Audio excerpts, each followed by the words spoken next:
ইয়াল্লাহ, আমার পুরা ফ্রিজ খালি। কি রান্না করবো আজকে? আল্লাহ।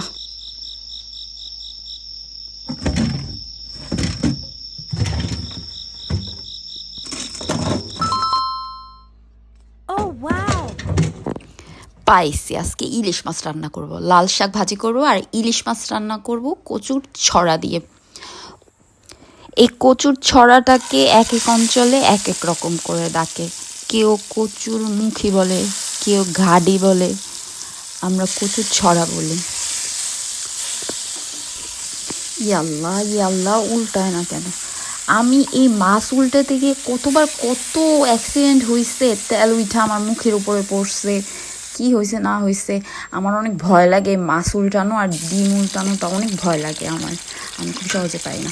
আমি সরিষার তেল দিয়ে রান্না করি, এর জন্য ওই যে এরকম হচ্ছে বাবল টাইপের। আর মশলা টশলা সব একবারে মিক্স করে তারপরে আমি দিয়ে দিই, একটা বাটির মধ্যে আমি মিক্স করি, তারপরে দিয়ে দিই। তো আজকের টেনশন আলহামদুলিল্লাহ শেষ। আবার কালকে দেখতে হবে কি রান্না করব, কি রান্না করব। এই টেনশন আমার ডেইলি থাকে, ডেইলি একই টেনশন, কি রান্না করব, কি রান্না করব।